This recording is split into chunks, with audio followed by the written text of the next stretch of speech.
Well, before we even get into it, Mr. Rainwater, we're back. Yeah, we are back. We took a week pause. off. Mostly my fault, not Rainwater's. I'm a busy beaver this time of year. September, October is usually like the busiest time of year for me.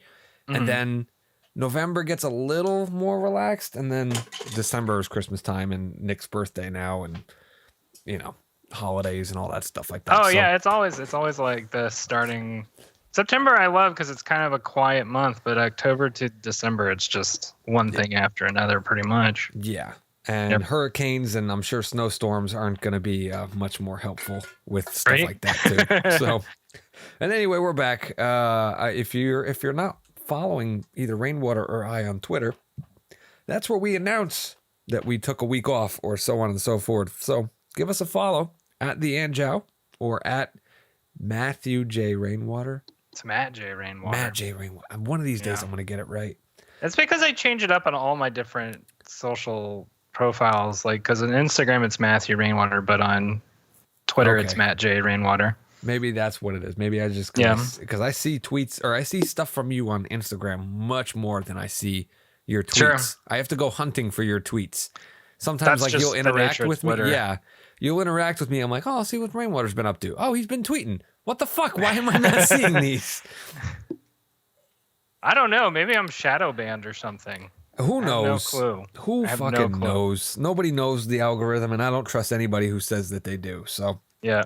It is what it is. Anyway, I was busy doing a whole bunch of stuff, one of those things was Haunted Home Theater. You guys have probably heard us talk about it before, at least me. Mr. Rainwater joined us this go-round. Yeah, it was fun. Was it fun? Because yeah, it's a little bit that of was kind of the idea behind this episode, because I was texting you while we were watching. I was like, hey, what do you think if we did like a post-mortem on it, just so that... Because I think for me, I'm like, I want to help you in this process, at least as much as I can help you, right? In terms of giving feedback. Sure, absolutely. And maybe just running through what would help you tweak it to make each episode better, right? Absolutely. So, like, I don't know if I'm going to be able to watch every single episode live when it's released. Beetlejuice, I was able to. For sure. And you're definitely not going to be able to watch the next one, because the next one's on Friday, October 14th, which is the night before Joker's wedding. So I'm going to be busy. Yeah. I'm going to be busy. Expected. But, so I was like, well, I can at least make this one work. And so I wanted to kind of talk with you, go run down through process notes, run through sort of also like talking about pacing, because I thought something that was interesting to me while watching it, I guess this is the first thing that's on my mind, is there's not that many segments with you. And it was maybe 4 tops, I think. I think it's, technically, I think it's 5. Beginning. There's the beginning, the closing, and then I think there's 2 or 3 in the middle. There might have been 3. I'm going to check right while you're talking. And I know for you, like, you're trying to determine what are good stopping points in the story, right? To make those pauses. Yep. And that's not always the easiest thing to figure out, right? Because like you don't want to like, if you pepper in too much commentary in the middle of the story, you can really make people disinterested in, tagging along. Right. But at the same time, part of the reason you're even making in the first place is to have that presence, right? While people are watching the story. Have, you pop in, give some feedback, give some trivia, give some insight into the story, which was another part I wanted to get to. But first, I kind of wanted to cover with you sort of, how did you feel about how it was paced out for Beetlejuice? And Beetlejuice isn't like a particularly long movie either. So it's like that. I'm sure that was part of the decision-making process. Well, I mean, a lot of it goes into it. So first off, I just checked it. It's 5 segments total. There's an opening, a close, and then there's 3 things in the middle. There's opening, stop 1, segment 1, segment 2, segment 3, closing. Oh, I take that back. There's 4. Okay. I was looking at the thing, and that there was the current indication marker, which threw me off. So there's 4 segments. So one of the big things that I kind of play into it is how involved is the storytelling in my segments. So I remember, I don't remember if you did the Scream in the New Year with us. When we I did. Which one was that? I know Scream 1 and 2, and we did it on New Year's Eve last year. I didn't do it live. I did it later on. Okay. That one I think had more segments because that one had me moving through my house, taking the phone calls from Ghostface and stuff like that. And so the first thing that I really look at it as, is there going to be a storyline worth caring about? Or is it going to be me sitting in a chair talking the entire time? If it's me sitting in a chair, I'm more often to do it less involved because I don't want to be just a talking head that keeps interrupting the movie to splat out about trivia and stuff like that. But if I can have something going on that is kind of a story within a story, like a framework type situation, I'll open myself up to other things. And then it really comes down to, are there moments where I can stop the movie and people would be like, oh, okay, that's a good stopping point, like the commercial break type idea. Yeah. And sometimes I don't want to ruin the pacing of the movie. You know what I mean? Like, there are plenty of times when I would like to stop the movie and talk about what just happened. Sometimes I get really fortunate and it's like, oh, that was a really great moment and that was like a downbeat, so I can pause it here and we can talk about it. And then other times, like, something really big can happen and I can't stop it yet because the movie's flowing too much and I don't want to ruin the movie by my interludes. I do think, and I am comparing it, I am definitely comparing this one to like the Scream ones, because I think also I'm gonna make an assumption here, but I would also imagine that you put in almost probably many years worth of effort in terms of gaining the overall trivia that you had around Scream, right?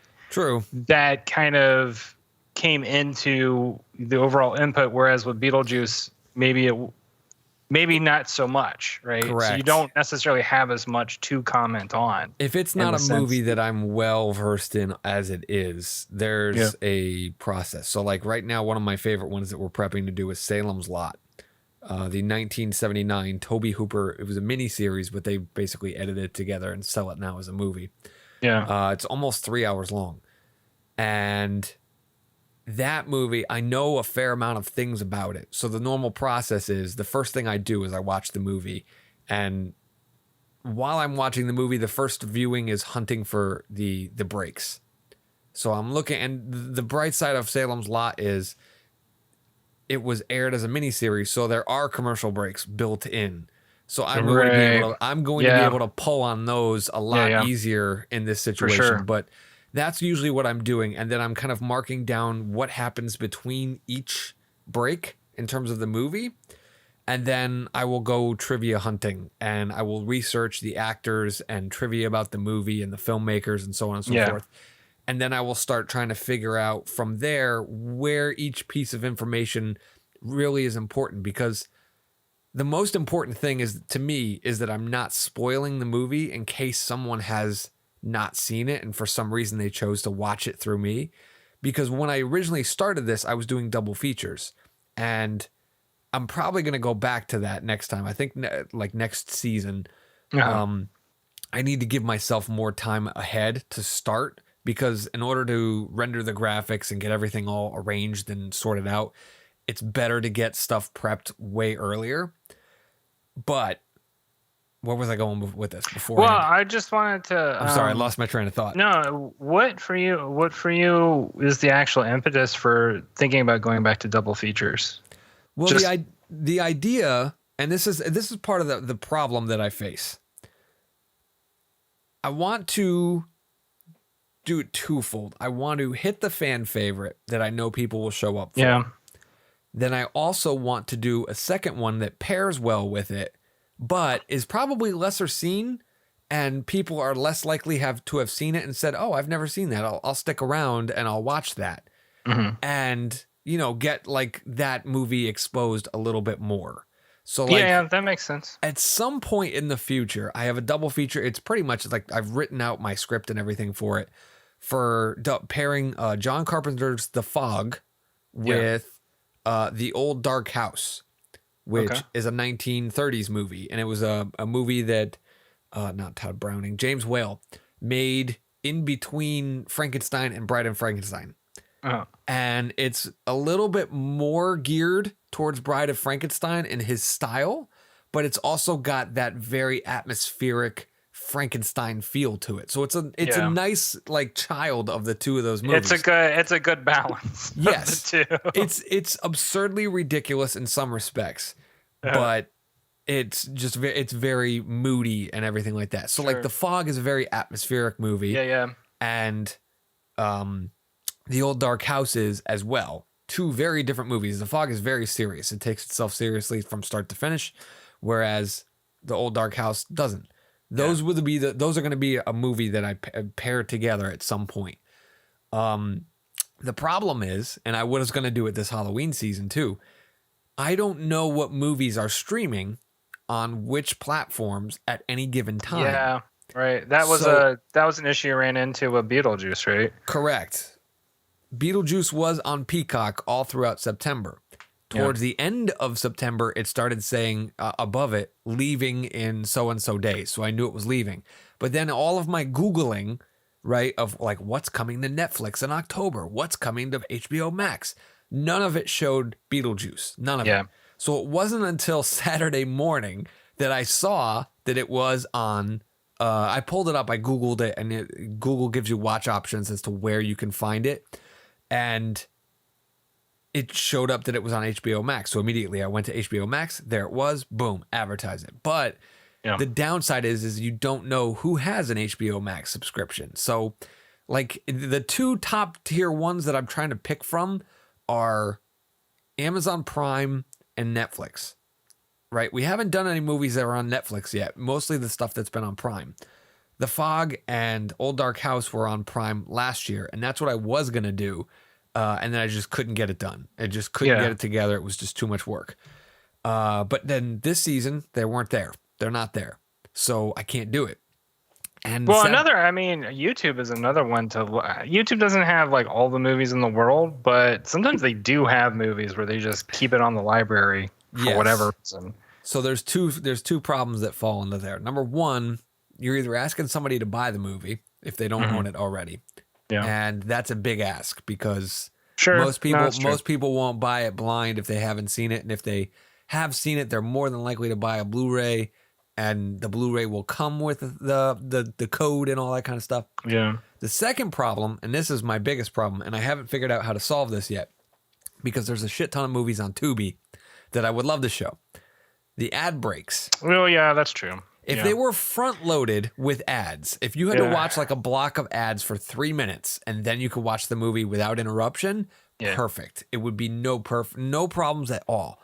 But some movies are, and it's kind of random and chaotic. It is random.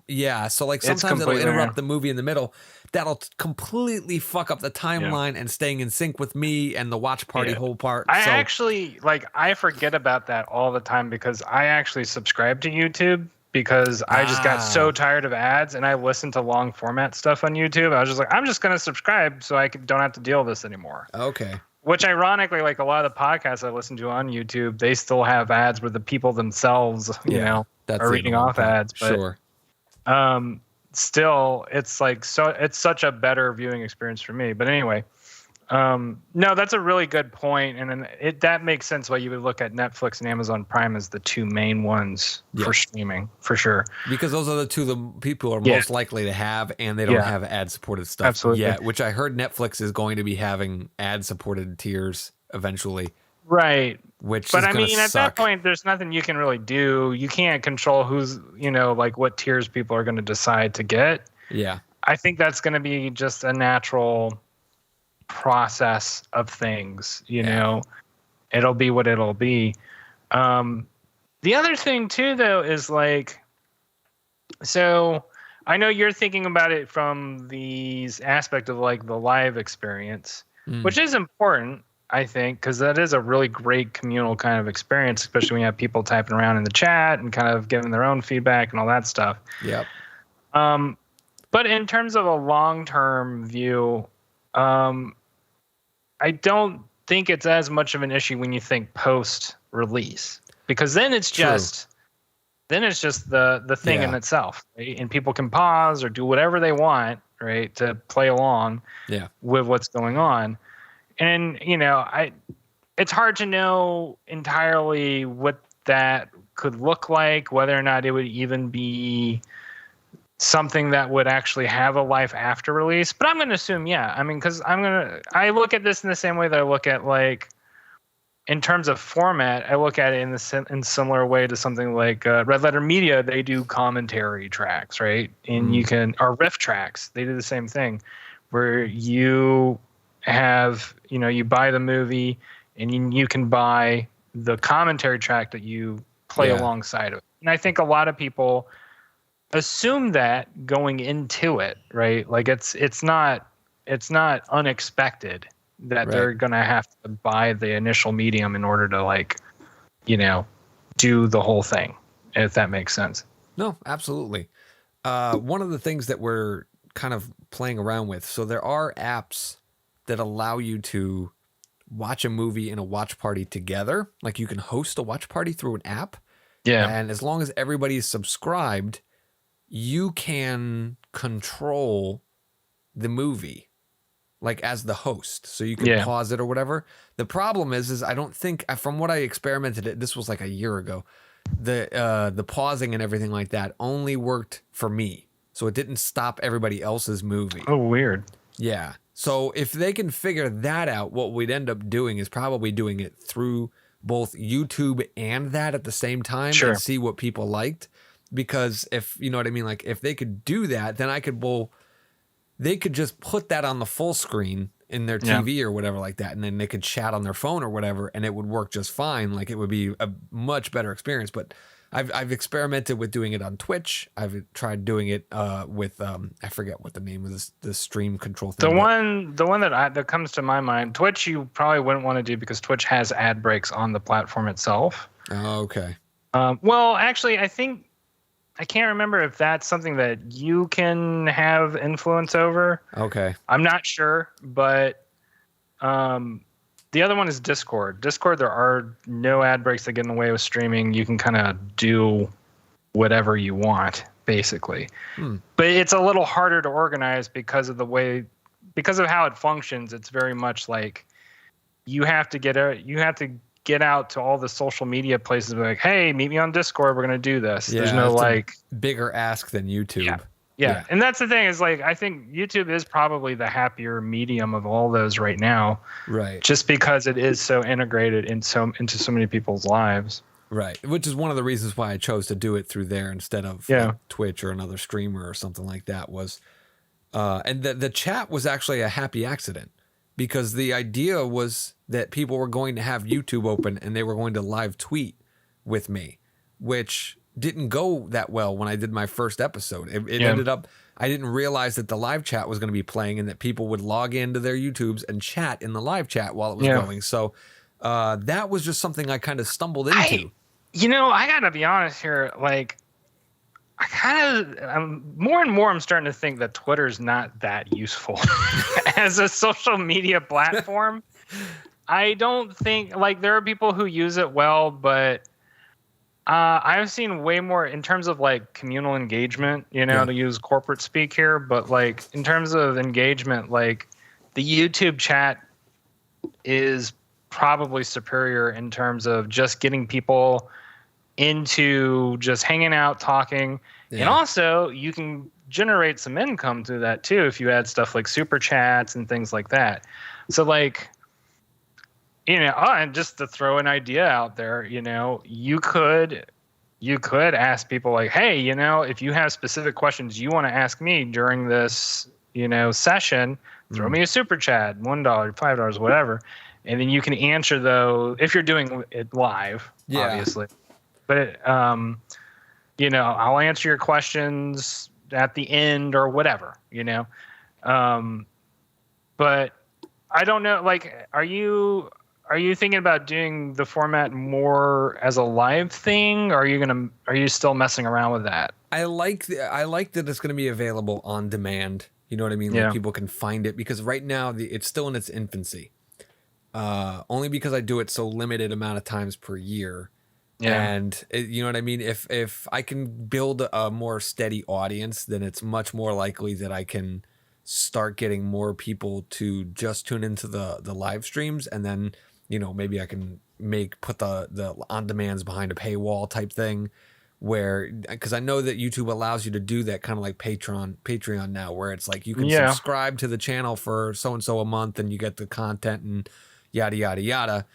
I'm not there yet. I don't have that kind of audience. Yeah, I have a decent audience. I'm so shocked that at the numbers of the audience, but I definitely need to maintain a momentum with it, and I need to build on the audience that does it. And I mean, I can tell you my most immediate suggestion in terms of retention and whatnot. Yeah. Okay, the most intense. I'll go with the less intense, and I'll say the most intense afterwards. The less intense idea would be do one episode per month after this month, after October. See, I could probably knock out 2. If I do them as single shots. Yeah. If they're single movies, I can knock out 2 a month. I would recommend that. I would recommend that if you want to retain like presence, you know, so that, you know, maybe you're not doing it as intensely as you're doing it during October, right? Right. But at least you're releasing stuff every 2 weeks is not bad at all, because that's like long enough that people can go, oh, you know, that was really fun. I hope Zhao does that again. And then like another week later, oh, hey. Yeah, 1 week. Well, and then another thing is that I try not to compete don't shit where you eat. Yeah, sure. And a lot of the fans that I'm pulling from are from the last drive-in with Joe Bob Briggs. So number one, the one reason why I wanted to do it like this was because I'm mostly doing movies that he has not done. Yeah. Or did so long ago that he's not doing again. So I don't want to compete with him in terms of what movies I'm choosing, but then also he has Friday nights where he does certain things. So there's a Friday night this month, October, where he's doing a Halloween special. I'm not touching that night because there's no sense. There's no sense because I'm not going to have any viewership whatsoever. But well, also like that's the opportunity. Here's the thing: you love holidays. There are plenty of holiday movies, right? Yeah, but he does that too. Oh, he does? Yeah, he does. He does like Christmas movies. He does the Christmas. There's Christmas horror movies. There's terrible ones, but okay. Well, yeah, it doesn't have to be horror movies. You could do just fucking whatever. Home Alone and Die Hard, or yeah. I would say like find the niche that would be specific for you, right? The movies that you really like that you don't really see people touch, right? And then go with that, right? Yeah. And like fucking. I mean, it's not really a Thanksgiving movie at all, but like Grumpy Old Men, like that's a movie that would be great to do. There's plenty of movies out there that you can run with where people associate a movie with a holiday, even though it's not involved. Like I'm pretty sure Rocky is a movie that people associate with Thanksgiving. I think it's just because like TNT used to play it all the fucking time as kids. Yeah. And that's what they're just used to. I know Back to the Future is another one. Like I've contemplated that, you know. Well, and here's the thing. Like the other appeal is I think part of the reason people want to come to listen to somebody talk about a movie, and especially if they feel like somebody has a trusted sense of taste and like what you're doing is basically sort of catering an event, right? Yeah. So think of it very broadly from that sense, and you get to set the party. So just like make whatever party you want every 2 weeks, right? And you know, with the respect of saying like, oh well, I'm not gonna touch like Last Drive-In territory, so I'm gonna touch territory that's like very specific to me, which I think would work well in your to your favor. Absolutely. Because you have movie tastes that I feel like are very specific to you as a person. As somebody who's your friend, I know you, right? Like there are movies that you talk about that most people I know don't talk about at all. And you have insights into those movies that never really caught my attention at all. So like, I think that that's something that you can use to your advantage in regards to cultivating an audience and sort of, because I don't know, like, I imagine maybe something that a question in your mind is, well, if I go outside of horror, will I lose all of the people who are interested? So this is, there, to me, I felt like, because like last year, it was either last year or the year before. I can't remember. I think it was last year. I was contemplating doing a Christmas special, right? We did the New Year's thing. But for the Christmas special, I was thinking, well, do I want to do scary Christmas movies like Joe Bob does, like blah, blah, blah, blah. And then I was like, no. But you know what I think has not a cult fan base, but like a following, I guess would be the best way to describe it, is movies that have a following and are kind of neglected in terms of mainstream admiration. Yeah. So everybody thinks Christmas time, they think, oh, the Santa Claus, oh, Home Alone, oh, Jim Carrey's Grinch, right? Yeah. Die Hard, right? That's one that's definitely got a following. Like, it's mainstream enough now, but it's got a following.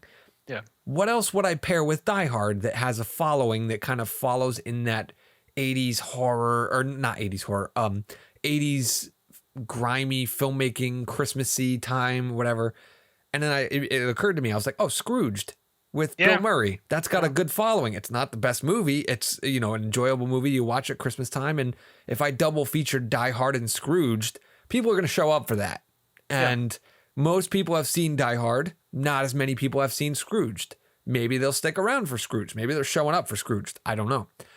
But that was an idea that I kind of fiddled with at one point. And then, to your point, my thought was I needed to build the following before I could start taking left turns into things people had never seen or wouldn't watch.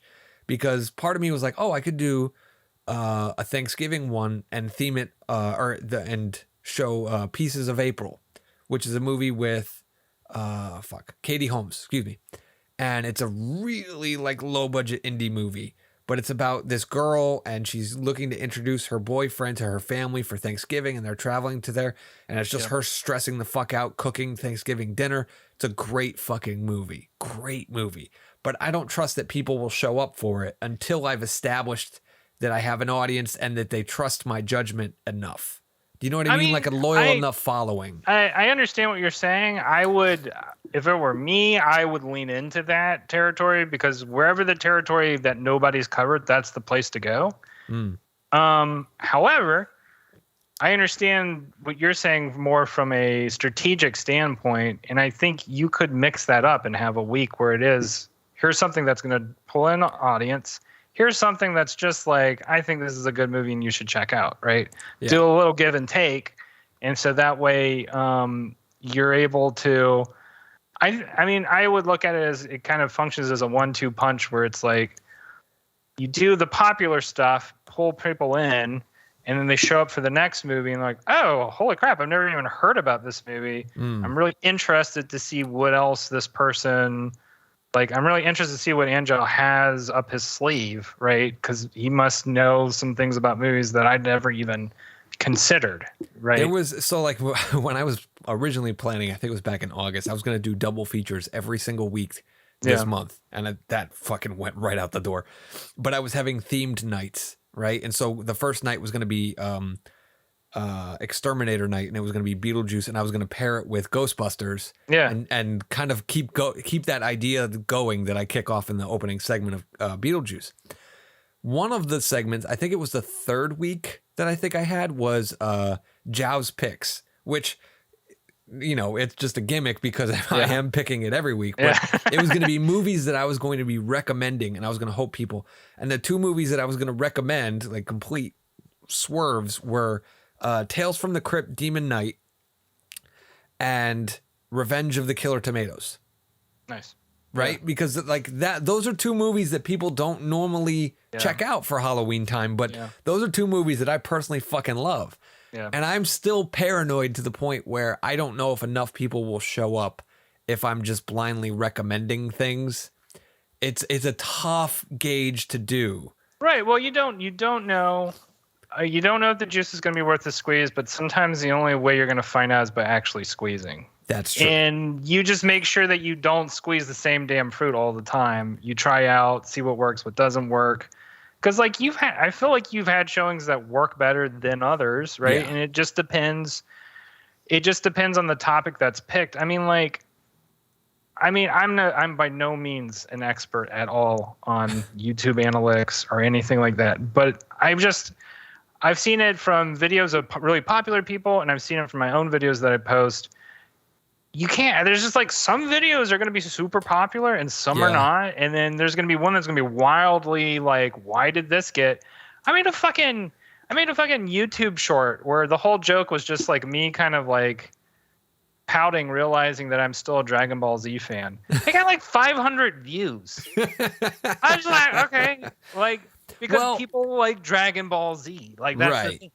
And that was going to be one of the other things that I have to consider when I was programming, which is the right word to say, which movies I pick. So like everybody's dying for me to do Hocus Pocus and pair it with Hocus Pocus 2 because they want me to gush about 1 and they want to hear my thoughts about 2. Yeah. And part of me was just like, that's really, what everybody's noticing right now. And everybody's talking about Hocus Pocus 2. Will they still give a shit next year? So part of me is like, do I do a third one and I pair the two of them together near Halloween and roll the dice and see what happens? Or do I stick with my original plan and do I just do a show on Halloween night and I show the classics that everyone's going to be watching anyway? You know what I'm saying? Like, because everybody's going to be watching certain movies on Halloween night. It's a Monday night. No one else is going to be programming. There's not going to be a Sven Gulli. There's not going to be an Elvira. There's not going to be a Joe Bob. There could be a me. Do I just hop in there and say, well, guess what? We're going to watch Halloween 1978. Are we going to watch Trick or Treat? Are we going to watch Nightmare Before Christmas? Like, here's my thing is like Halloween 1978 is going to be there for the rest of eternity because that's a go-to movie. I feel like I haven't watched Hocus Pocus 2. I've seen some of your feedback on it. I feel like if there's going to be a point to comment on it, it's going to be this year. And because after this year, nobody's going to give a fuck. Well, they go all Marvel and they threw an after credit scene and they're Nick Fury show up to hire the they are into the Avengers program. I do not believe they would have left it in there, especially for a streamer. I think they would have pulled it if they thought they weren't going to make a third one. Yeah.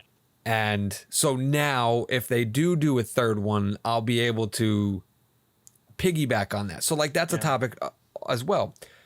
This year they are doing Halloween Ends, the third movie in the new trilogy.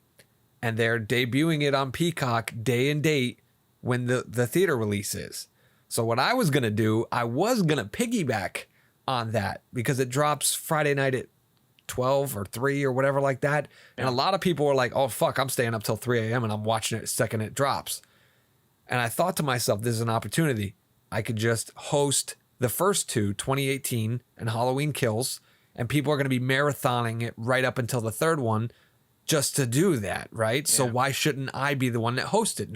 Joe Bob's not doing that. No one's going to be doing it on a Thursday night. Why not fucking do it? And then the problem hits. Halloween Kills is streaming on HBO Max. Halloween 2018, nowhere. Nowhere. You have to buy it to own it. And it's less likely that people will tune in if they don't already own it. I don't know if 2018 was big enough for people to go out and buy, or if they were just like, I'll watch it when it's on Netflix or blah, blah, blah. Yeah. So I just pulled that out and I said, fuck it, I'm not doing it. I'll wait until all 3 of them are streaming on Peacock. And if, if the next time Halloween falls on a Saturday, I'll do a fucking marathon. We'll watch 78, 2018, Kills, and Ends. We'll watch a 4-movie marathon. We'll start it at like 2 p.m. on Halloween day. People would tune in for that. You know what I'm saying? Like the longer it goes. So that like, it's really hard to not just to program what you think is going to be grabby. Yeah. And then also what's going to be available to me because I don't have these licenses, and that's a big part of it. So that's why I'm kind of like leaning on the Hocus Pocus stuff because I feel like part of the reason people are going to come isn't just because of the material, but because of you. And I think that this is a crucial aspect of modern media, is that people are gravitated towards particular shows, towards particular media, because they're gravitated towards the personality just as much, if not more, than the topic itself. The topic is always important. Yeah. But the personality has a huge part of why people come. And I think that is going to be, and you're saying it yourself, that like people really want to know what your thoughts are. So I kind of am like, yeah, that sounds like a good idea this year, because you don't know. Like, I have no idea if they're going to do a Hocus Pocus 3. It sounds like they might, but you don't know right now. So lean on the moment that's available, right? The energy that's available in the moment, because that will help you for next year. And maybe next year it is Hocus Pocus 3, and then you can run through all 3 of them, and then like maybe 3 is good and 2 is just terrible or whatever. Well, one of the things that I am going to be toying with, I wanted to do it for this year. I just did not get a time to do it, between being on film sets, restoring digits, doing like just, day job, dad job, all that kind of stuff. One of the things that I did want to do was cut up the streams from last year, so that Dracula was separated and Sleepy Hollow was separated, and Scream 1 and 2 were separated, and people could watch them on demand. And I could also make playlists where people could, you know what I mean? Like I was thinking, I could do Frankenstein one day this year, and then I could just put it in a playlist right next to Dracula, and people could watch a bunch of Universal ones by themselves. I also thought about re-airing streams. Do you know what I mean? Like doing a watch party where it like a rerun of the stream or whatever, so people could still chat. Because for me, while you're talking about that they come for me, believe it or not, this is one of the first times I'll ever be fully honest about you and completely humble. I don't think people are necessarily coming for me as much as they are coming for the communal opportunity of a bunch of people watching it together. Because that's why I tune into The Last Drive-In. Right? It's not about, I enjoy Joe Bob. I like watching Joe Bob, but the hook for me is tweeting along with everybody else who's watching simultaneously, and we're all enjoying and roasting the movie, or like remarking about how awesome it is and it's a hidden gem or whatever. That communal aspect to me was the biggest thing. That was what was replacing the loss of movie theaters during COVID. Right? Yeah. That's when I got into The Last Drive-In, was because can't go to the movies. There's no movies, and B, there's nobody there. So that communal experience of a group watch party of thousands of people watching the same thing at the same time, all talking about it, was fun. You know what I mean? Even if it was a new movie, like I hadn't seen it, I was able to multitask between the two things. So I always felt like that would have been a good thing to do this year, would have been to restream some of the ones that I've done already, so that people could do watch parties and watch Scream 2 or whatever, like, or 1 and 2, even though they may have missed when I did it on New Year's. And it would have been another opportunity for people to do it. Sadly, I just didn't get around to it. Next year, 1000%, I'm going to have those things ready. So the idea would be, I'll do like a watch party on Saturday night, and Friday nights will be when the new ones are occurring. You know what I'm saying? Yeah. Like, just to keep people in it. But then you also have to ask yourself, because you kind of raised this before, how much is overstaying my welcome? You know what I mean? Like you said, twice a month would probably be good. Nobody wants to tune in every Friday, and I'm going to dilute my audience, and it makes it feel a little less special when I'm always there every week. Yeah. So it's more of an event. It means something when it actually happens. So that's the other part of it is, how much do I do restreams? How much do I do versus the new content? So that's a struggle that I've considered it. You know what I mean? Like I've tried to think this over, and I don't know. And to your point from before, I don't know until I try. I like to have a calculated risk. I like to have some kind of a mindset going into it before. I don't just like to throw it against the wall and see if it sticks. I like to have a plan, see if the plan fails, and then see if I can alter the plan or if just abandon it. Like that to me feels more like I'm building my skill set You know what I mean? Because I can look at something and say, my plan worked versus examining something and saying, why did this work? Mm-hmm. It's that to me, maybe that is my ego talking where I just want to be able to blind and say, oh, I was right, but I don't know. No, I mean, what you're saying makes sense. I have not personally had the calculated risk thing work that well in terms of my own personal experience. Same. It's so that's why I usually adopt the habit of just like, well, I'm not in control of what works, so I'll just try the things that seem like good ideas to me. And then if it works, it works. If it doesn't work, it doesn't work, and I can move on. And in terms of, I guess, in response to sort of the restreaming idea, I think you have a pretty good point there. I think what is most important is consistency. And if that consistency is once a month, twice a month, that's whatever works is what works, right? And you can, like, it's always easier to add on than to take off, right? So you can start from a very small place and you can be like, well, I'll just do it once a month right now on the off when it's not Halloween, right?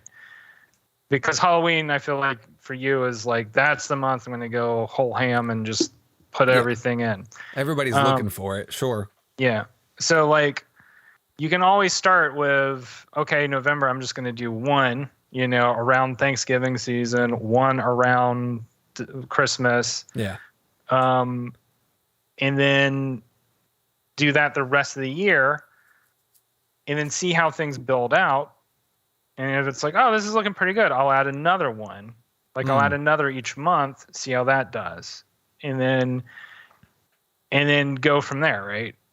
And you, like, once again, you're not in control of the exponentiation process, but if you find that that the flame is hot and it's time to go, right? Then you just roll them out.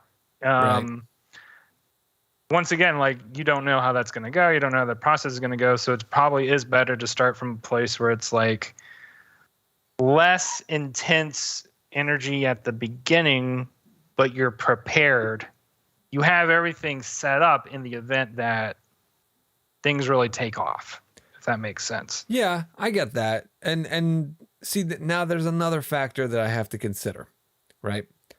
So let's play on the idea that because like I said, I had contemplated it, doing a Hocus Pocus double feature, right? There's a lot more than just sitting down in the chair and spewing out trivia and picking out act breaks, right? Yeah. Because one of the things that I do that's different from Joe Bob and Elvira and Sven Gulli is there's shticks that happen during my thing. So during Scream in the New Year, Ghostface is calling me in segments, right? Yeah. And he's taunting me. In Sleepy Hollow, we had the Headless Horseman show up and he dubbed me a constable to find his head, right? So these gimmicky things that I'm doing, these just kind of like skits that I'm throwing in there just for mix up. Beetlejuice. I mean, it's a pretty impressive thing you had. I'm not going to say. No, we won't say it just in case people haven't watched it yet. But what I will, so I'll spoil something about Beetlejuice. What happened in Beetlejuice wasn't the original plan. The original plan, right, was to do the entire show on a green screen studio that I do have access to, and have the what's his name? The witch doctor. Yeah. Right? The witch doctor sprinkles dust on me and shrink me entirely down to a, they're called, like at Christmas time, people have the little Christmas villages that they put in their house with the little ceramic buildings and people and stuff like that. They have ones for those that are Halloween themed. They're called Spooky Town or whatever like that. And the idea was it was going to happen at the beginning of the show, and I would get shrunken down, and I would do the entire show like how Beetlejuice is on the model in the movie, and the entire thing would be me green screened onto a tiny little village thing, hosting from the village the entire show. And what you ended up seeing in Beetlejuice was the result of not being able to happen, just because there was so much involved with trying to pull that off. Yeah. So for Hocus Pocus, right, I will spoil this right now, because if I do end up doing it, this is the only way I'll do it. What I've tried to do, because I've actually reached out to some extent to some people, I want the Sanderson sisters to show up. I want impersonators. I want 3 women. I don't care if they're drag queens. I don't care. I need 3 women who are dressed as Mary, Sarah, and Winifred Sanderson, and they're gonna shtick with me. You know what I mean? They're gonna circle me. They're gonna try and talk me into drinking a life potion. They're gonna blah blah blah. Something of that nature. It's not gonna be just me sitting in a chair for the thing. Now, when I did the double features, what I would normally do is I would do sticky stuff during one movie, and then the other movie would just be me just sitting, chatting, chilling, because it feels like it's too much sometimes. So like for Sleepy Hollow, we had the Headless Horseman show up, and I was dubbed the constable, and we're looking for his head, and I'm hiding the head and all that kind of stuff. That's gimmicky. And then we went to Dracula. And then for Dracula, we moved sets. We went from outside to inside, and the Dracula thing was much more analytical and much more historical with trivia. There was the, I don't know if you remember, but the gimmick, it wasn't a gimmick, but like I watched the movie with the green gel over my projector to watch it, how they originally did it, and things like that. Like more, I don't want to say intellectual, but it's more, you know what I mean? It's much more informal as opposed to the gimmicky action type stuff. And that was kind of the thing that I did. So if I did it, Hocus Pocus 1, I would have the Sanderson sisters show up, and it would be gimmicky because I love the movie and it's just fun and da-da-da-da. And then if I did the second one, I wasn't a fan of the second one as much. And I feel like me venting is much more entertaining than if I had some shtick going on. And that's going to be the one where people are going to be a little bit more involved in the chat because they're going to argue with me. They're going to argue with each other. They're going to be responding to my comment. You know what I mean? Like that's the opportunity there.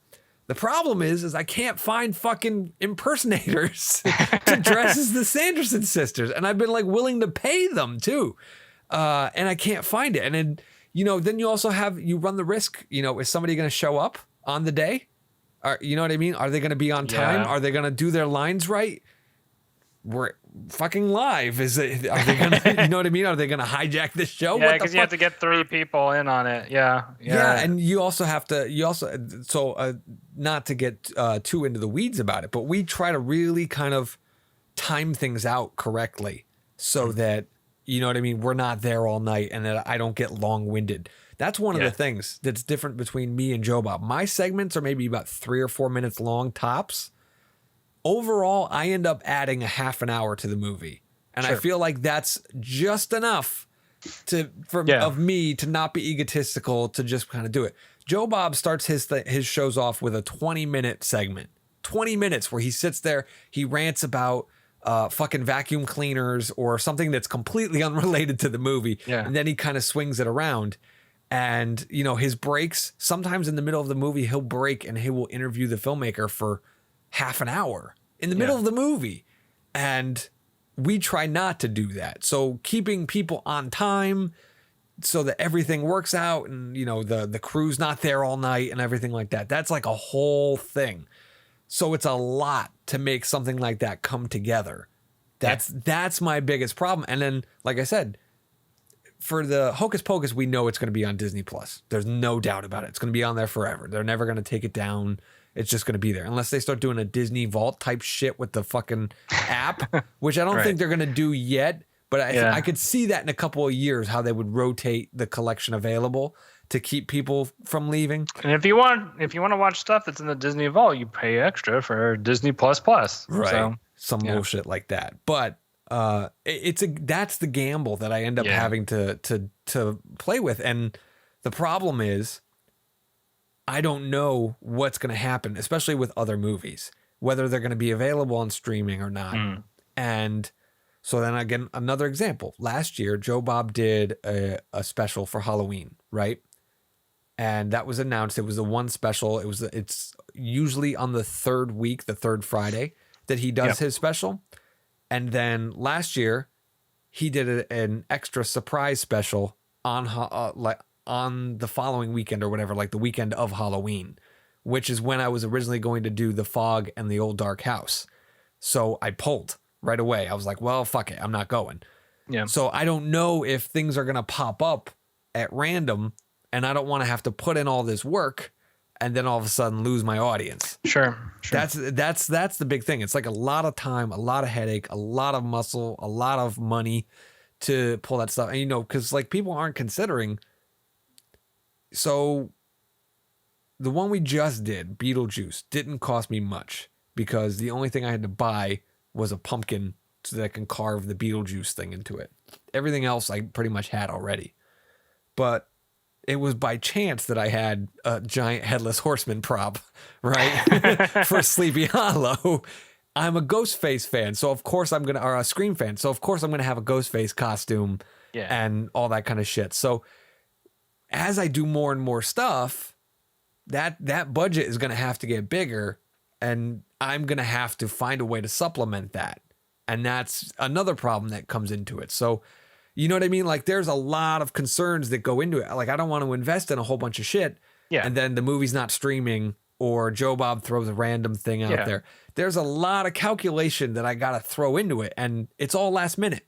That's the problem, is it's got to be last minute. And that's just exhausting. That's the biggest problem. Absolutely. I mean, I guess in theory, you could come up with playbooks for each movie that you want to do. Which is exactly what I'm doing. And then just have the play, you're like, okay, what's available in the playbook that I haven't used yet? Let's look at this one. Let's go. You know? That's kind of where I'm at right now, is where I'm, that's what I, so the problem is that I realized that near the end of last month, September, that was the right way to go about it. Yeah. The problem is now creating that archive to pull from at the last minute so that I can do it. So at the moment, I'm hamstringed by that realization coming too late. But by next year, I should be able to piece together shows. Do you know what I mean? Because I've got the rest of the year to kind of put that playbook together and go, okay, I can do this and this. These movies will, and like make a list. Okay, Trick or Treat pairs well with Halloween, but it also pairs well with Nightmare Before Christmas, and it also pairs well with this movie. So I can look at movies that might all be available at the same time and be like, that's the double feature. That's the double feature. That's the double feature.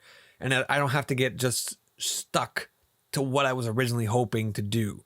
Right. And that, I think, is what's going to do it. And then I have the script written out for The Old Dark House and The Fog double feature already written. It's written. Nice. It's saved on a Google Doc. Yeah. I know exactly the shot list. I know the gimmick that we could pull off very easily. And like all this kind of stuff. So it's like, I've got that prepared, but now I can't do it because it's not available. So what I need to do is just look at each movie that I love and that I would love to host, and do that for each movie and just have that stockpile ready. For sure. And then jump in. Yeah, that sounds like a good plan. Now let me offer an idea to you that popped into my head while we were talking earlier, and I want your feedback. I was talking about the on-demand. Yeah. Right? Doing like replays or reruns. In your opinion, and this is really just off of what you think you know, or what you do know, or what you just think might happen. Yeah. Would it be better to schedule rerun watch parties in one of three places? The place would be the weeks in between the new shows. Right. So there's a new show at the first, a new show in the middle, and the new show at the end. Have a rerun and on week 2 and a rerun on week 4. You know what I'm saying? Like, to kind of do it was like, oh, Zhao's not doing a new one, but we're watching this one. So if anybody wants to jump in, feel free. Or number 2, do them the night before. So if it's on a Friday, we get people geared up for it by doing it Thursday night, reruns. And it may not be a double feature. Maybe I'll just split one off. And you know what I mean? Like, oh, we're just doing a warm-up party or whatever. Or, third position. So if I do a new show, a live show on a Friday, do a rerun of an older show on a Sunday night. Where it's like that cap off your weekend with one more. Like, I wouldn't do it Saturday because I feel like that's too soon. But I feel like a Thursday night before is a little bit more of a heater. It's a little bit more of a warm-up. So in your opinion, which of those ideas work best? The intermediums, the lead up, or the epilogue? I'm leaning on the very first option, the intermediums, because that goes with the idea of consistency, and you get people sort of into the mindset of this is what I should expect at this time each week. That's good. I didn't even think of if that. it's a rerun, Yeah. So that way people are able to really think about scheduling that time instead of like. I It's also dependable. think yeah, it's dependable, and it's like I think you have a better chance of getting your stuff in front of people's eyes when it's once a week versus when it's multiple times a week, because people only have so much time to give to any particular thing. That's fair. So you want to like hyper concentrate it into that one spot where people will show up. I like because that. you're going to be competing with an infinite number of other things at any given point. It was shocking because I was not aware until after we did it with how many things we were up against on last Saturday night. There were so many watch parties going on. None of them are done like mine. Do you know what I mean? Most of them are just everybody on Twitter. We're watching this movie at 8. Hit play at 8. And they all watch it and they all do a live tweet along. They stick a hashtag and everybody's doing the same hashtag. That's the extent of most of the other watch parties. So I think I have a little bit of a step up on that.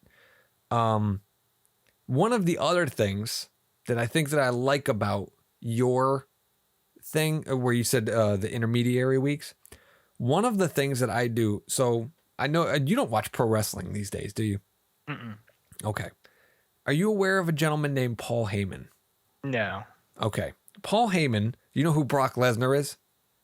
Kind of. Everybody kind of knows who Brock Lesnar is at the very least. Yeah. So Brock Lesnar is a really good mixed martial artist, wrestler. Like he's a freak of nature. And what they did was they gave him a manager. So kind of like how The Undertaker had Paul Bearer. You know who those are, right? Mm-hmm. Paul Bearer was a short little fat man. Yeah. Undertaker's a tall phenom, very quiet. Yeah. Same dynamic. Brock Lesnar was very quiet at one point. He can do mic skills and stuff, but he just didn't. And Paul Heyman is one of the best manager talkers in the business. One of the best. Every time that man holds a microphone, people are glued to a television set. Now, I've said all that to say this. Every time, and I mean every time, without fail, he steps into a ring and he picks up the microphone. He begins with, "Ladies and gentlemen, my name is Paul Heyman." And he starts that way because he revealed this in an interview. He's like, "I don't know if this is the first time you're watching wrestling or the bajillionth time, but if it's the first time, I want you to know who I am. So that way you can go, oh, I want to watch to see what Paul Heyman says again. You know my name. Maybe you want to buy my t-shirt. Oh, Paul Heyman's making an appearance here. I want to go see Paul Heyman, blah, blah, blah." So every haunted home theater, to the detriment, I'm sure, to my loyal audience, I always start off by relaying out the rules. The second screen experience. You're going to pause when I say pause. You're going to play when I say play. When I say ready those remotes, you ready those remotes. Like that thing is very important. So the idea that you're backing up about doing the intermediary weeks will probably be good for me to build an audience of people who maybe didn't make a live show and want to kind of get into understanding how my thing works. Because it's not really something that most people do.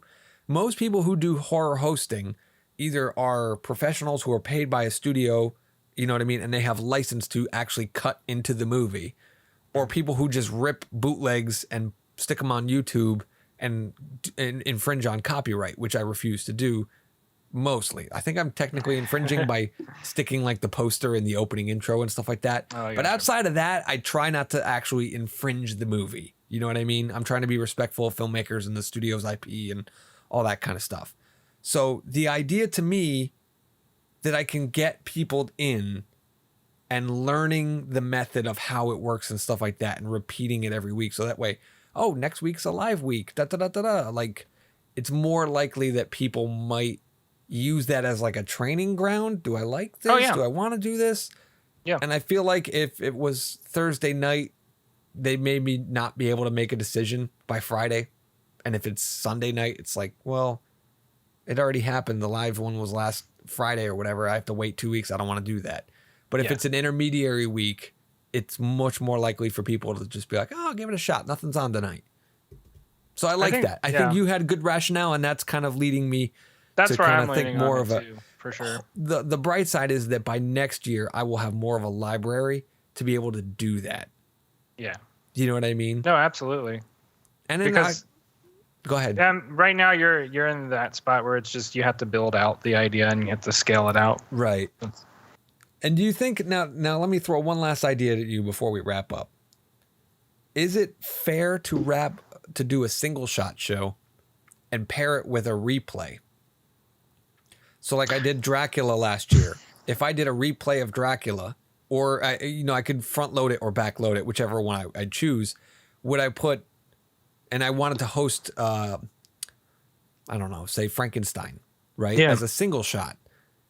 Could I pair that with a rerun that I already did?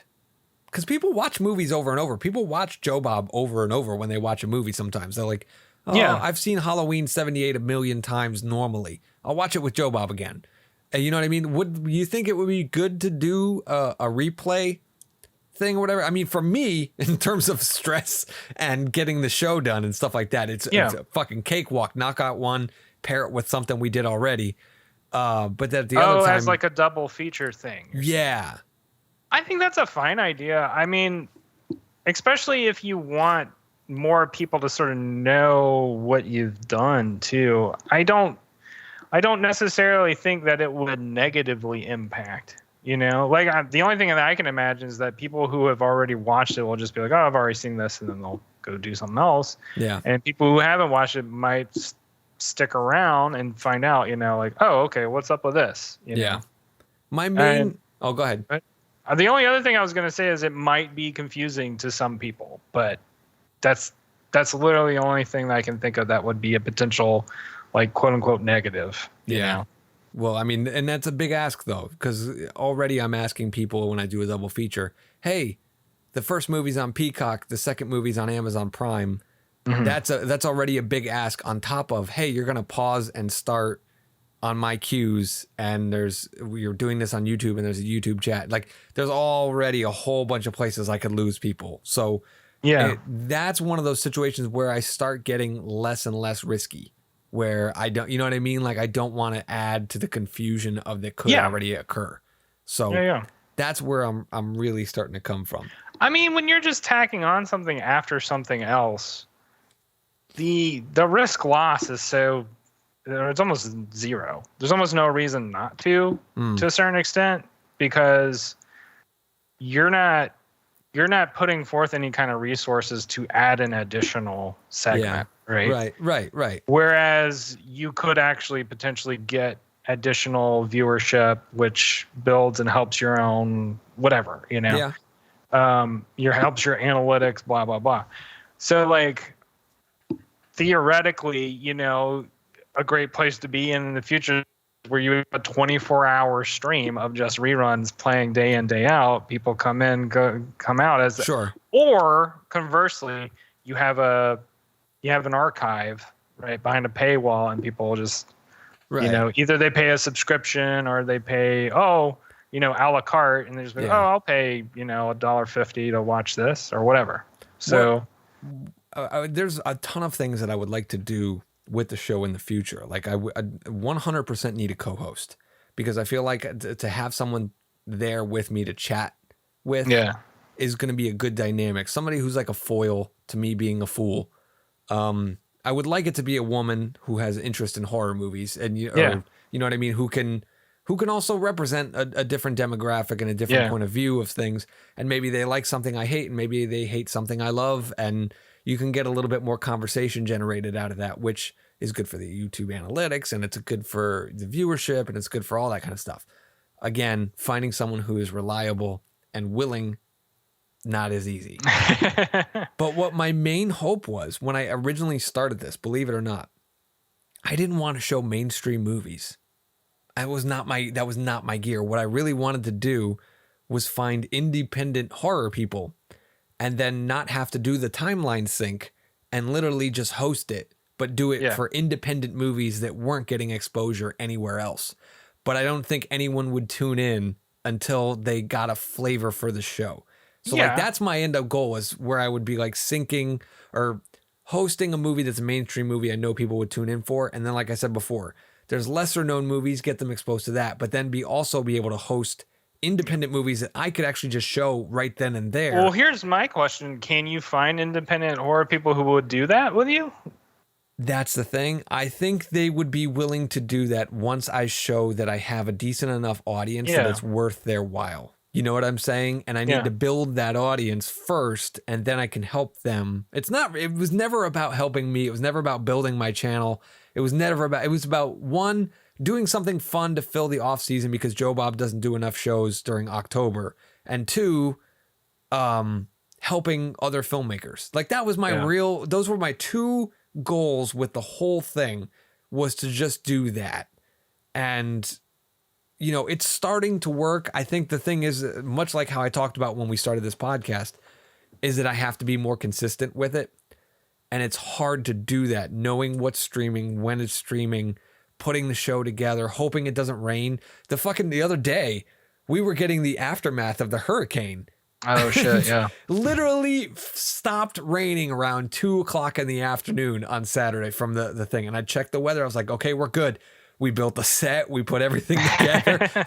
And you know what I mean? Like, it was literally dependent upon that happening. Yeah. I mean, we could have done it inside, but I really wanted to do it outside. I like the atmosphere of the outside much more. I felt like it worked better. And then, you know, on top of that, we also have technical things that we have to jump through. The fucking stream,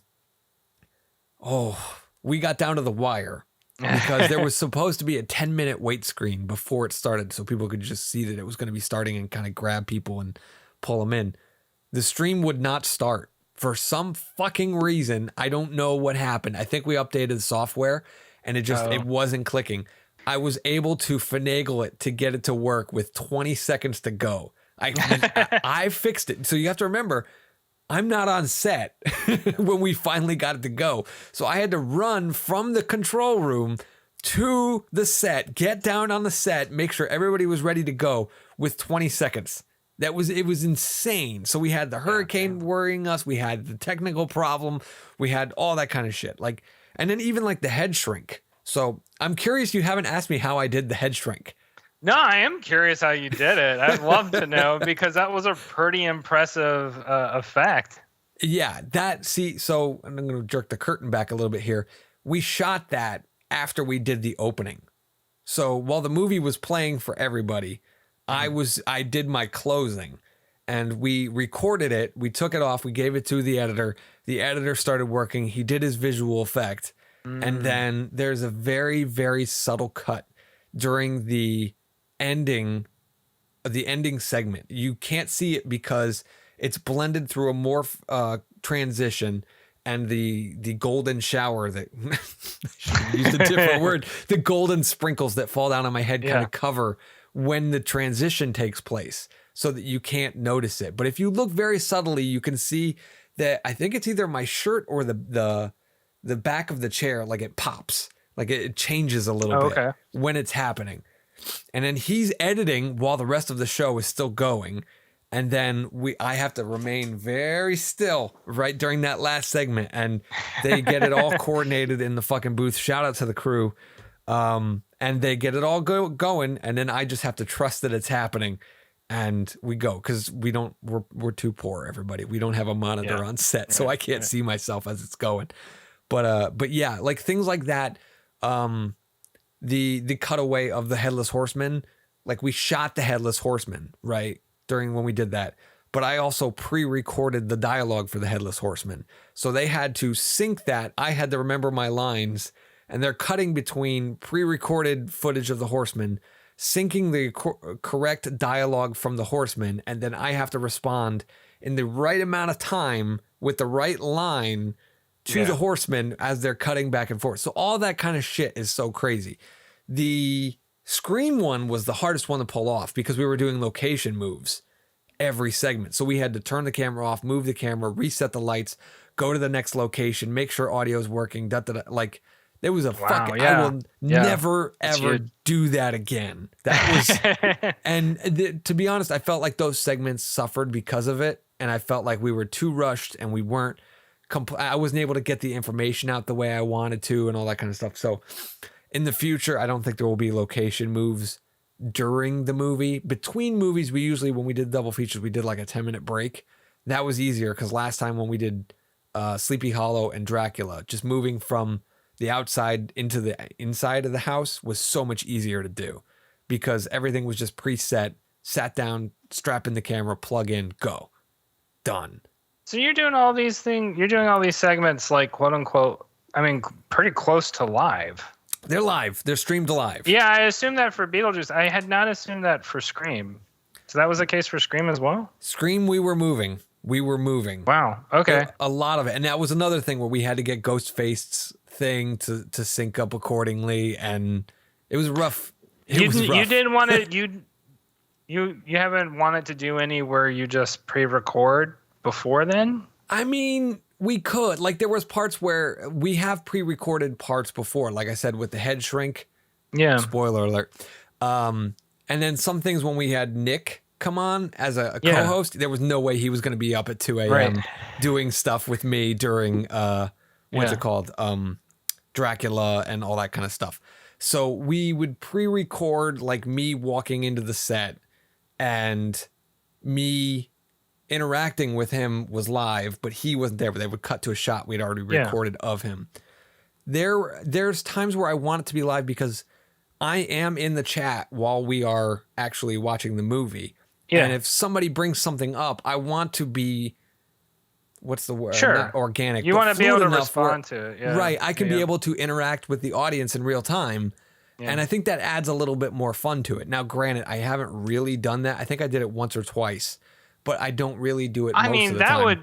That would be if you were able to incorporate more of that kind of responsiveness to the chat in the future, that would definitely be really powerful, I think, in terms of getting people's interest. So long as it's like within the realm of like, this is a topic that people would be interested and curious about and want to respond to, even if it wasn't live, if that makes sense. Yeah, and that's the other thing is that the reason why I don't do it as much is because I was also thinking about the on-demand views where people are just going to be like, what the fuck is he talking about? Who's you know, Rainwater? What did I miss that? Did I miss a segment? So I'm kind of juggling between whether or not I do it. It would be a hell of a lot easier if I pre-taped the entire show. And just I mean, that's curious to me because I wonder, it seems like it would be useful to have a couple or to have maybe a silo of ones that are pre-recorded so that you can just so that you can put more, you have less plates that you have to juggle for the live ones, if that makes sense. So it's like, let's say that you're programming for an entire month, right? Okay. Maybe first week you have it pre-recorded, so you don't have to worry about anything. You're just like, I just have to set it and forget it. And then maybe second week is like rerun, third week live. So like those 2 weeks you're preparing for the live one and you're not as like frazzled. You're not as like bogged down by all the details because you had to do live one, the first week. Yeah. And then go ahead. I was just going to throw something out there. If you are doing a live show, I highly recommend do not actually drink alcohol while doing the show. Which, if you notice in the closing segment, I'm much more sober than I was in the segment beforehand, and that's because we did the pre-recorded part of the stuff.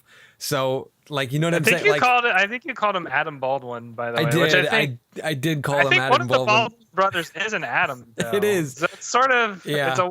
I was like, wait. For a second, I was like, wait, is that actually Adam Baldwin? No, that was just me indulging in the alcohol that was on set because. I love her to death. Dana, our floor manager, is like, you can't not have a can because it's continuity. If we don't have a can, if we have a can here and you don't have a can, so I'm sipping while we're doing it, or whatever, and eventually you finish it, and she's like, you gotta have another can. I'm like, can I just keep the empty can? She's like, do you want to keep the empty can? So that's when my falls in, and I go, no, give me a new one. And and then because it, you know, part of the thing is also thinking about performing. Like I'm trying to calm myself in nerves because it's a matter, because we do have a teleprompter. That is one of the things that I try not to Nice. disclose, but we do have a teleprompter. However, when you're drinking and trying to read the teleprompter, you have to keep up with the speed of the teleprompter. Yeah. That's why, because I caught myself in the moment. I know I said Adam Baldwin, but I had already gotten behind the teleprompter, and I didn't want to get further behind the teleprompter at that point. So I was just like, fuck it. But that's one of those things that I really, you know, I think from now on it's just going to be, oh, here's my snack, not my beer, versus, you know, all that stuff. But now I think everybody's got a little bit of insight as to what goes on in it. Because, so like when you tell me that the consistency is important about repeating and repeating, this is all the stuff that goes into it. Do you know what I mean? Like there's so much that goes into it. Right now I'm working on Salem's Lot. I have to watch that movie. It's a 3-hour movie 4 or 5 times. Got to get the breaks. Got to make sure I know what's happening in between each segment, figure out what I'm talking about, do my research, make sure everything's there, build the graphics and the timeline, make sure those are working, design all that stuff. Because every time the timeline changes, you know what I mean? Like it's got to have a different look to it, different color scheme, different all that stuff. Got to make sure it's rendered in time. Got to make sure it's playing correctly. It's the right file size. Do we have enough size on the thing? Yeah. All that technical shit also has to get figured out every single time. So it's a whole lot that goes into it. And then you have to figure, so I'll jerk the curtain right here. One of the biggest things that, because I was going to do a double feature, I was going to do Ghostbusters and Beetlejuice as the double feature. My dad went into the hospital last month and he spent the entire month in the hospital. So factor in being stressed about my father with the fact that my mother is now going up to be with my dad, because my mom was a nurse, to translate doctor information as to, you know, so make the right decisions to make sure my dad gets right. I'm the one watching my son all day. Right. So trying to watch scary movies with a little 19-month-old running around is hard enough as it is, because certain things I don't want him to see yet. I don't think he's ready for it. Yeah. On top of that, typing on a computer, he's at the age where he's running around and he wants to type on a computer. So when he sees my computer, he's crawling into my lap and he wants to hit buttons and stuff. So I can't, you know what I mean? Typing up my script while he's around, not going to happen. So like life happens outside of that. Then I'm working my day job. Then I'm doing all this. So it's hard. It really is fucking hard to do it so consistently. So especially doing a live thing and then coordinating with the crew. Hey, you're going to be here. Hey, you available? Hey, we got to get the graphics done. Like all that stuff. It certainly sounds like if you can find a balance between doing like live and pre-recorded sessions, that might make it easier for you to sort of scale out what you're doing, because the live sessions sound like they really... Yeah, that's trying. Because they use so much resources, you almost have to put them at a premium. And you can put them at a premium not just for yourself, but for your audience, right? Because then it kind of... I feel like in a sense... I don't know, I'm thinking too business minded right now, but like the best way to build value is to build scarcity. So you build scarcity for the interactive time. Yeah. Kind of create this impulse where it's like, oh, that episode was awesome. Oh, that episode was awesome. Oh, we're going to actually be able to talk with them on this episode. Like, then everybody shows up. So anyway, that was just a thought that came to my mind in regards to that. But I'm glad we did this, because I was able to workshop some stuff with you, and I'm glad that you were able to help me, because I do think that you rationalize the replays on the off weeks as a much more sustained idea than how I was playing with it. So that was helpful, definitely. And I hope I, illuminated some of the behind the curtain crap to you guys who might be wondering, because I know a lot of people, because I remember when we did the first one, a lot of people were like, Jesus Christ, I did not realize this was going to be that.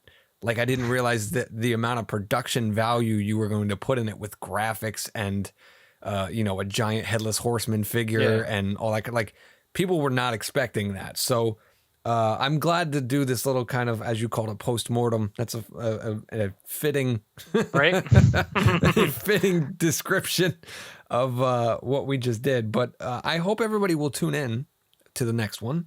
which is Friday, October 14th, 2022, 9 p.m. Eastern time. That's important for people who aren't on the East Coast.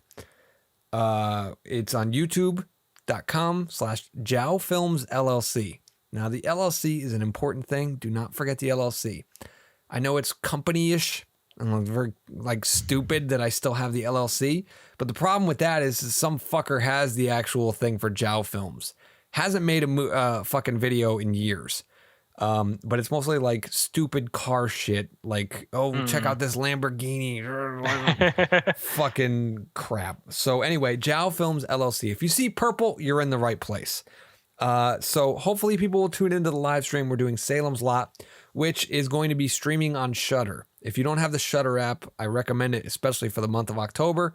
All kinds of good shit. And you can also check out Joe Bob, which is also what inspired me to do this. He'll be doing his special the third week. I think that's the 22nd? 21st. 21st is Joe Bob. I'm on the 14th. If I do one more, it'll probably be on the 28th, which will be a week in between. So I'll have done it on the 1st, take a week off, the 14th, take a week off, and the 28th, which is Halloween weekend. If I don't do one actually on Halloween, we will see. I don't know. See, that's another thing. We're not going to talk about this because we're done. We've gone too long-winded. But would people tune in to watch a movie on a Monday night? I don't know. That's hard. Monday night's a hard sell. It is a hard sell, but it's also Halloween night. You know what I mean? So people are going to put on a movie regardless. But also, people might be handing out candy to trick-or-treaters. Yeah. They don't need to. They can't be stopping and starting and playing and pausing, and or they might be going trick-or-treating themselves, like taking their kids out. So there's a lot that goes into these things, folks. These are the kinds of problems that artists have to consider. So if you're a YouTuber and you feel like commenting and letting me know some of your insight, feel free. If any of this insight has helped you as a YouTuber, you're welcome. I was happy to help. If you have a short film or something you would like to do, please get in touch with me, because what I really want to do, not to keep going. I think what would be really cool, because a lot of independent filmmakers don't have feature films, but they have shorts. Yeah. And I think it might be very, very good to host a movie and pair it with an independent short that might pair well. That would be really fucking cool. Which I think would be really cool to give exposure to some indie people. Yeah. And, people can check it out. Like, what's a 5-10 minute video? Oh, I'll watch this. Why not? As opposed to I'll watch a 2-hour indie movie, which, let's be honest, a lot more often than not, they suck.